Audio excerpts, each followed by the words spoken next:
part of it. But he made her mouth out here. Yeah, like the Jack, last like, one we saw, it was very weird. Like Big the Joker. mouth. And then a really pointy nose, and then he didn't put lashes on the eyes, which made her look more masculine. Again, you know, the Rosenbergs were not exactly what we would call model parents. Well, I mean, that's what really shocks Hoover, that liberals sort of shift the description of this. But the idea that Ethel was innocent, she's typing up reports, she brings David, her own brother, into it, but that's their fallback position, that she wasn't a paid Soviet agent, therefore she was innocent. And they always say that Hoover was using the mother. whose mother? Oh, you can't talk to me right now. Oh, Anne has to be. You know, you are one of the few people who can shut Ann Coulter up. That's what he said, I got her.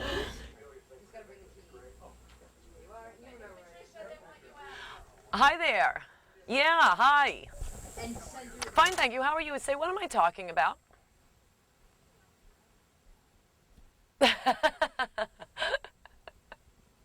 That would be great, thanks.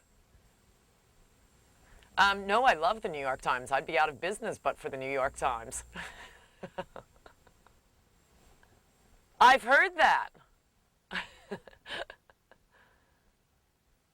Yeah, I refer to many of the journalists who interview me as the joke bomb squad. They can de-wire any joke in 30 seconds. Great, thank you very much. That was a lot of fun. Thanks. Thank you.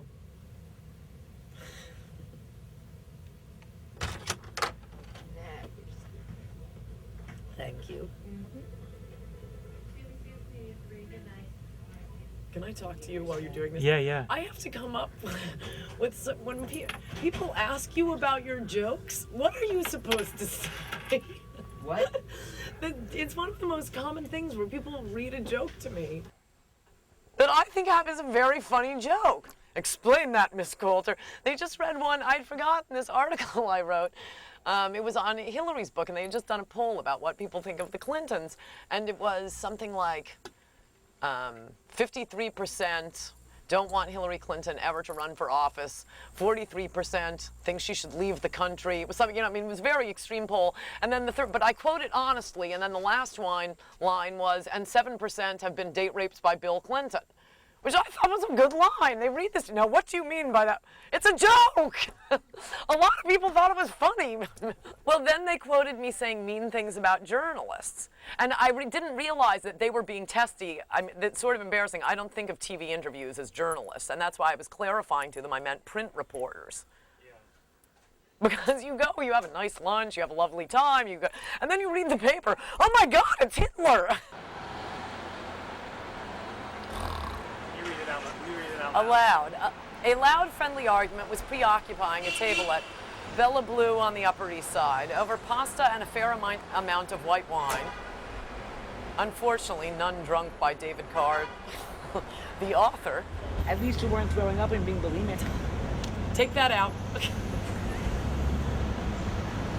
No jokes about that. But he shows you eating at least.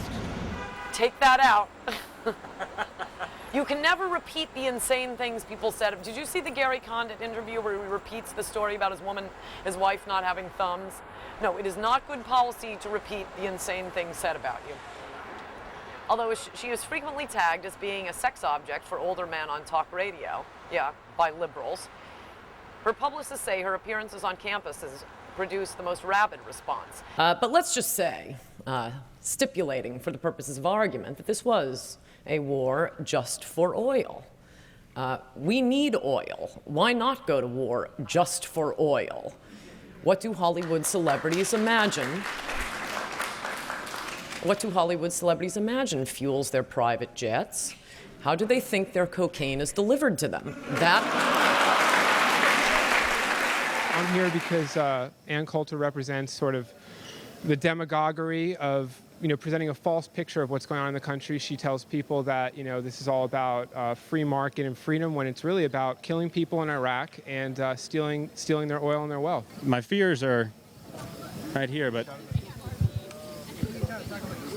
there are a surprising number of vicious women on the right. she seems like a deeply wounded woman, and I want to see her pain play out live and in person. They don't care for people. People are numbers to them. I just think that she's an idiot. I don't actually follow that much politics. I haven't read any of her books. She looks very anorexic to me.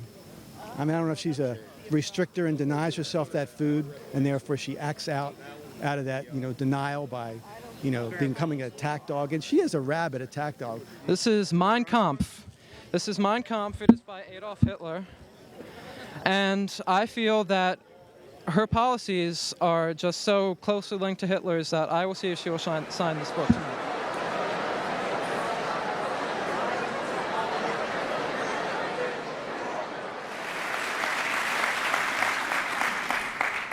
The New York Times' Thomas Friedman, in a commonplace formulation, sniffs that racial profiling isn't civilized, and he blames 20 years of attacks on American interests by Muslim extremists on, I quote, religious fundamentalists of any stripe.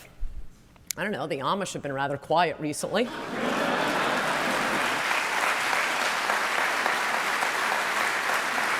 My logic is this. In 20 years of relentless attacks on American airlines by Muslim extremists, in every one of the attacks, one or more Muslim extremists was involved. This ought to help airlines and law enforcement engage in more accurate risk assessment. On September 11th, 2001, 3,000 Americans were slaughtered in a terrorist attack on our own soil. In October 2000, our warship, the USS Cole, was attacked by Muslim extremists. In 1998, our embassies in Kenya and Tanzania were attacked by Muslim extremists. In 1996, a U.S. Air Force housing complex in Saudi Arabia was attacked by Muslim extremists. In 1995, 5 Americans were killed in a car bomb set by Muslim extremists. In 1993, of course, the World Trade Center was bombed by Muslim extremists. In 1988, a passenger jet, Pan Am Flight 103, was bombed by Muslim extremists. In 1986, a West Berlin discotheque frequented by U.S. servicemen was bombed by Muslim extremists. In 1985, an Italian cruise ship, the Achille Lauro, was seized. An 69-year-old American shot and thrown overboard by Muslim extremists. In 1983, the U.S. Marine barracks in Beirut was blown up by Muslim extremists. In 1982, the U.S. Embassy in Beirut was blown up by Muslim extremists. And starting it all in 1979, the U.S. Embassy in Tehran was seized and Americans held hostage for 444 days by Muslim extremists. Meanwhile, 100% of the terrorist attacks on U.S. airlines for 20 years have been committed by Muslims. When there is a 100% chance, it ceases to be a profile. It's called a description of the suspect.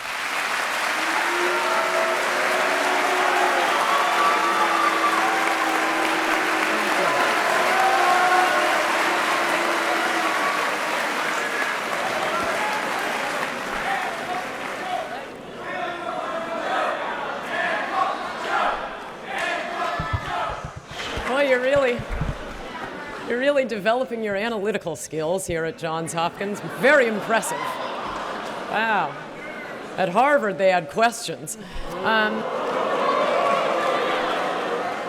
My question is, in a democracy, in a two-party democracy such as the United States, do you believe that it's healthy for democracy for one side or the other to be portrayed or demonized as traitors?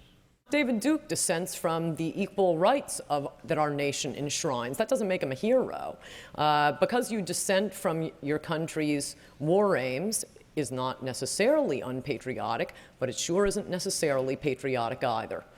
We've all seen the picture of Donald Rumsfeld shaking hands with Saddam Hussein. We funded Saddam Hussein both in the late 60s and in the 80s.